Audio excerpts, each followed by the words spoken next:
2, 3. Hey everyone, welcome to the next episode of Forgiving the Girl Inside. In today's episode, we're going to talk about a healing journey from grief to peace with Natalie Rodriguez. She is a wife, a mom who is passionate about marriage restoration and unmedicated ADHD, so caring for kids without using medication for those who have the symptoms of ADHD and healing from childhood grief. Welcome, Natalie. Tell us some more about yourself. Hi, Lisa. Like you said, I'm a wife and I'm a mother of a 7-year-old very active son. I'm a serial entrepreneur, and I am passionate about helping moms to overcome overwhelm in order to create true and intimate connection with their spouse in order to heal and restore their marriage.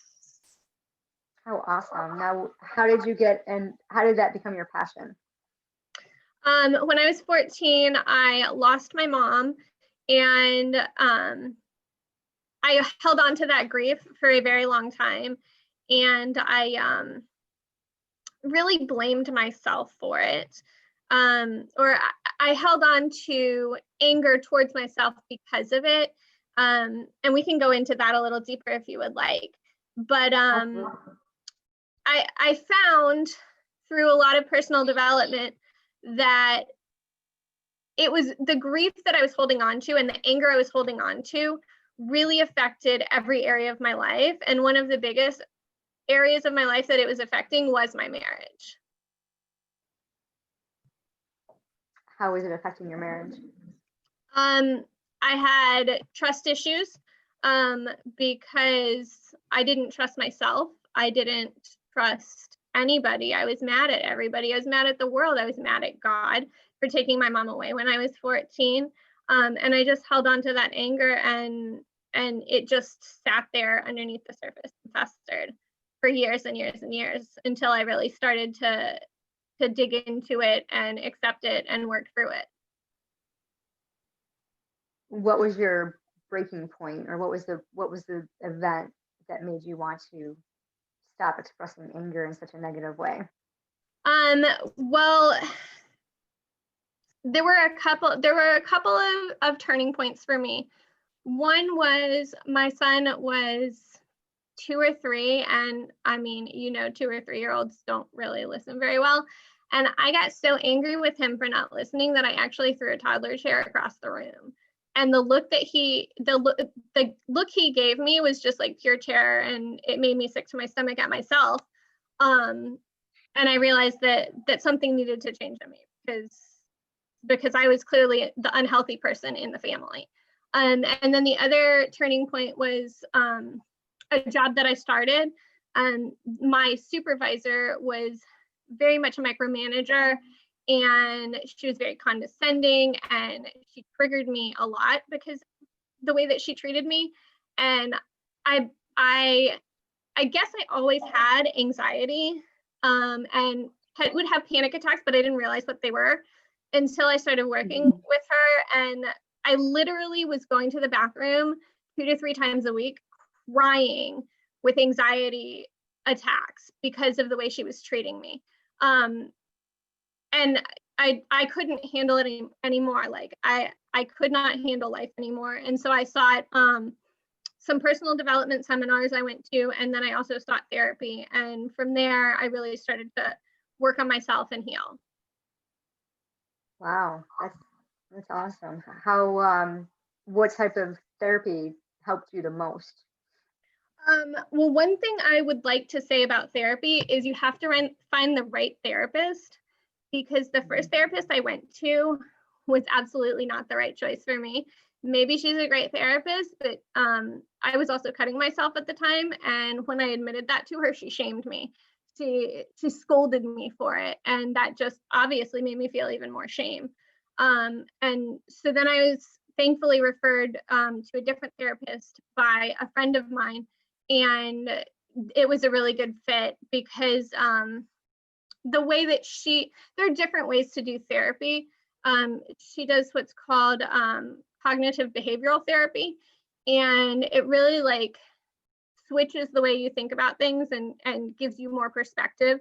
And that was what I needed at the time, there are other therapists who work more in like nurturing and validating space, and that was not what I needed. Uh-oh. Hey, what happened? I don't know. You got frozen. It was just me for a second. It like kicked you out on my end. Huh. So we're still recording. That's weird. I know I hit the pause button. All right, well, maybe you just want to start over with that piece. So you were saying about the therapist, how you were cutting and the therapist shamed you. Mm-hmm. So that's where we left off. That's the last I heard. Okay. So the first therapist I went to, I was cutting at the time, and she shamed me for it, which is the last thing that that I needed at the time, because I already felt so much shame. Just the fact that I admitted what I was doing to anybody was a huge step for me, and that like really put me back in a corner again. Thankfully, not long after that, a friend of mine opened up that she was going to therapy for something completely different, but she referred me to her therapist, and it ended up being a perfect match. And that therapist, what she did was, it's called cognitive behavioral therapy. It really like flips the way you think about things, and gives you different perspective. And that was what I needed at the time. There are other types of therapy too that are also very helpful, but for me, that was what I needed, was some perspective. Yeah, definitely. Can you tell us some more about the cognitive behavior? What does that involve? Like it's kind of hard to describe, but it really is. It's just like I would tell her stuff, and she would give me like an unbiased perspective, because when you're in the thick of grief and depression and anxiety, you don't necessarily think clearly. So just having someone who was completely removed from the situation give me her perspective on it and give me a different way of thinking about it really helped. Yeah. How long was it before you started seeing a change in how you were responding to different situations that triggered your anger and your frustration? I would say within 3 months, I saw a huge change. What kind of And changes did you see? like I said, I also went to some personal development seminars too, and I know that helped as well. Yeah, definitely. So you kind of put all these modalities together to help Mm-hmm. come up with a daily plan to help you Right, right. manage, because as any healing journey, it just isn't one and done. You just Yeah, don't get the tools and leave them in the toolbox. You have to actually get them out every single day and go through your goals and your steps so that you can make sure, because we all have the tendency, our memories have a tendency to bring us back. And I yeah, know for me, if something triggers me, I'm way back here instead of where I am, because I yeah. didn't take care of myself. I didn't use my tools. So what's your 3 favorite tools to use to keep you in that modality of in a healthy, not going back and revisiting the past? Honestly, just continual therapy and personal development. Like I notice a huge difference when I kind of slack off on it versus when I'm doing it consistently on a daily or weekly basis. Now I see a therapist once a month, and that's enough. But in between, I'm still doing mindset work and stuff like that. Hmm. That's awesome. So can you, a lot of the audience might not be familiar with mindset. Can you tell us a little bit about that? It's really like it's similar to the CBT, the cognitive behavioral therapy. It's just, changing your perspective and like um working on yourself, having a more positive outlook on life, and just like constantly feeding yourself that positivity and that, different perspective to start to train your brain to think differently. I like that. Train your brain. You in your bio, you mentioned about working with kids with ADHD with no medication. Can you tell us a little bit about that? Yeah, when I was, I think like 7, I was diagnosed with ADHD, and I was medicated from that time up until I went to college, when honestly I started to abuse the medication. And when my prescription came back up for renewal, I decided to stop because I wasn't using it correctly anyways. So it wasn't having the effects that it needed to have on me. And so from then on, that was like 20, 25 years, that was, yeah, about 20 years, almost 20 years ago. I stopped medicating myself, and I've just learned, hacks and tricks to live with it and make it work for me. And there are benefits of having ADHD. It can be very beneficial if you learn your strengths and use them to your advantage. And then my son, when he was 5, he was diagnosed with ADHD, and my husband and I were very adamant that we did not want to medicate him unless it was a last option. So for the past 2.5 years, we've been, looking at different ways to cope and use his ADHD to his advantage. Awesome. So if you could give somebody 3 tips on how to go from grief to peace, what would be the 3 tips that you would give? Work on yourself consistently would be number 1. Find a therapist that is a good match for you, because while the mindset work and the personal development is absolutely very helpful, it's also, in my opinion, essential to have a professional who knows how to help you safely walk through grief. And they can offer you stuff that you might not be able to find in books. Mm-hmm. And then number 3 is just give yourself grace. It's not going to be an overnight thing, but it is 100% worth it, because, like, at least for me, I was in a prison. I was in, just a prison, and the freedom that I feel now, like not being triggered all the time and not being constantly angry at everybody and myself and the world, is just, I can't even describe how nice it is. Absolutely.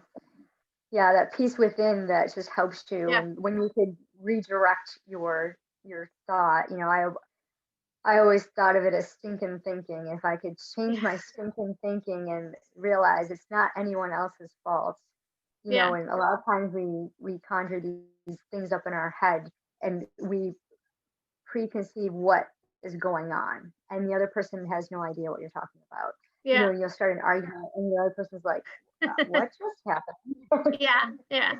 Where did that come from?" So yeah, that's an incredible journey, and I'm so sorry about your mom. 14 is it's a really hard age, especially losing your mom at that age. Yeah. I can't even imagine.